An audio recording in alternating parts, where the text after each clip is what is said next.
A medical ethics college professor posed this question to his class.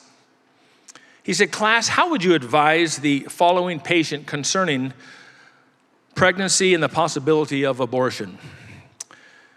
He said, "The father had syphilis, the mother had tuberculosis. Their first child was born blind. Their second child died at childbirth. Their third child was born deaf, and the fourth child contracted tuberculosis. Now the mother is pregnant again.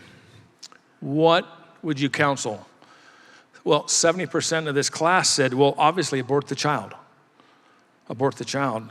And the professor said, "Well, congratulations." He said, "You just aborted Beethoven." That was Beethoven's family lineage.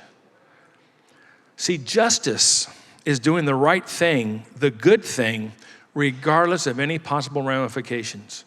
You do what's right, and you let the consequences fall where they may. Saying, "I did what's right, and it's up to God and everybody else, but I'm going to do what's right here." Now, let's make it more practical. What does living justly look like? It looks like this. Let's say this week you're in at your favorite supermarket here in Vegas, and you back up and you hear that the sound that nobody wants to hear, and you feel it. You backed into a car in your blind spot. You weren't paying attention, and you stop and you put it in park and you look out there, and man, you just cracked their rear lights there, tail lights there. You cracked it. Now, to live justly would mean that you would pull back into your parking spot, write a note, put your name and your phone number, apologize and say, "Call me and we'll connect our insurance companies together. I apologize for banging into your car." That's living justly. Or you go to lunch today and you pay for your lunch with a $100 or with a $50 bill. And the cashier gives you back change for $100. And you got a choice right there saying, "Oh my gosh, is this God? God, you bless me? So I just leave, so I turn around, what should I do?" No, to live justly means you say to the cashier, "Excuse me, ma'am, excuse me, sir, you gave me too much change," and you give it back. But let's get even a little bit closer to home. And this one really hurt when I had to put it together because it affected me personally. To live justly means that you apologize to your wife when you speak harshly. You don't just say, "Well, you know what, I told you this," or, I didn't mean it that way. No, you spoke harshly.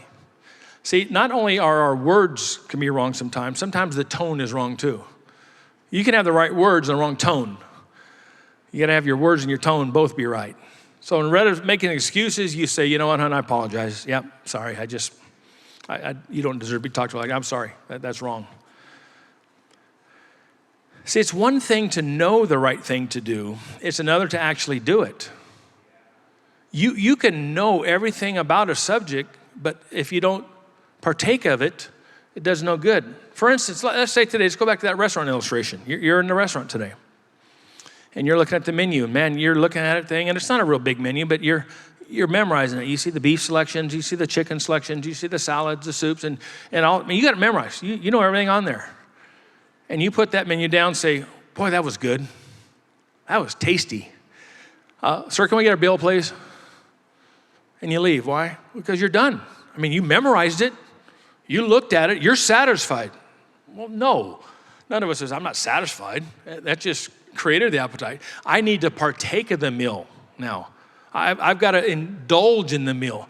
It's the same thing. You can memorize scripture, memorize the things of God if you want, but if you don't put it into practice, if you don't partake of it, put some action to it, walk with it, what good does it do? Doesn't do any good. It's not enough to know the right thing to do. You have to actually do it.